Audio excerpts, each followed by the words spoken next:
Baik, pada kesempatan kali ini saya akan sedikit menjelaskan mengenai Hadoop. Hadoop merupakan sistem open source yang digunakan untuk menyimpan dan memproses big data.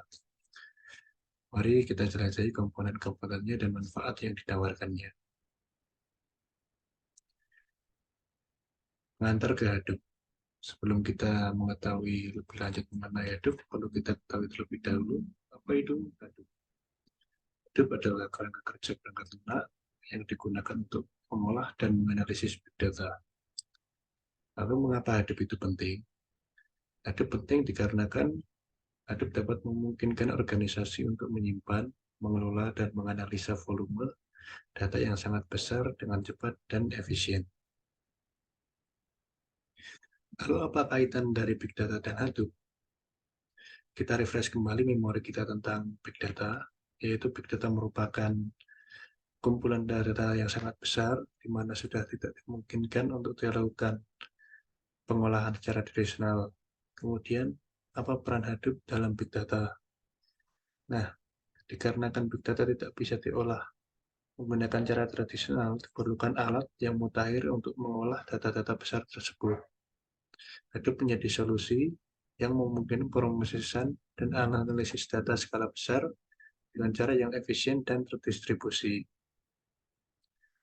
Lalu masuk ke komponen ekosistem Hadoop.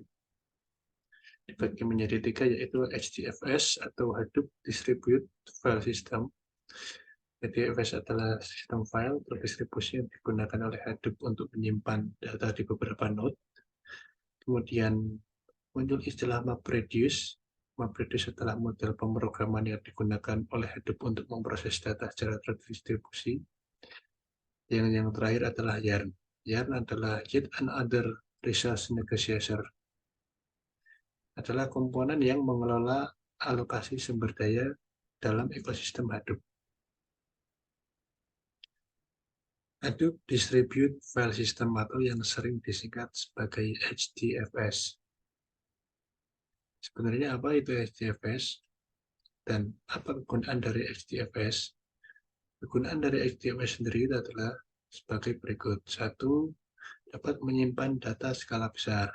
HDFS memungkinkan organisasi untuk menyimpan dan mengelola data dengan ukuran petabyte atau lebih besar. Kemudian kemampuan kedua yaitu replikasi data. HDFS secara otomatis menggandakan dan mendistribusikan salinan data ke beberapa node untuk kehandalan yang tinggi. Jadi, user tidak perlu khawatir akan kehilangan datanya ketika salah satu node tersebut mati atau rusak. Dan yang terakhir adalah integritas data. HDFS menggunakan kontrol integritas data yang kuat untuk memastikan keandalan data saat disimpan dan diproses. Lalu masuk ke pembahasannya selanjutnya, yaitu MapReduce. Kita bagi menjadi 3 bagian. Yang pertama adalah map. Langkah pertama dalam proses MapReduce di Hadoop. Pada proses mapping tersendiri, ini data dibagi menjadi bagian-bagian yang lebih kecil dan dipetakan ke dalam beberapa node. Kemudian shuffle dan sort. Langkah kedua dalam proses MapReduce, data yang sama dikumpulkan dan diurutkan sesuai dengan kunci tertentu sebelum diproses lebih lanjut. Lalu yang ketiga adalah reduce. Langkah terakhir dalam proses MapReduce. Data yang diproses dan diurutkan dihasilkan menjadi output yang relevan. Kemudian lanjut ke use case Hadoop. Terdapat 4 use case Hadoop, mulai dari analisis data, pencarian web, pemrosesan log, serta pemrosesan gambar dan video. Untuk analisis data itu, Hadoop digunakan untuk menganalisis data besar dan menghasilkan knowledge atau wawasan yang berharga untuk decision making atau pengambilan keputusan pada suatu permasalahan. Kemudian pencarian web. Hadoop memungkinkan perusahaan pencarian web untuk memproses dan mengindeks jutaan halaman web dengan cepat. Selanjutnya yaitu pemrosesan log. Hadoop digunakan untuk menganalisis log dari sistem dan aplikasi untuk mengidentifikasi masalah dan peluang. Yang terakhir merupakan pemrosesan gambar dan video.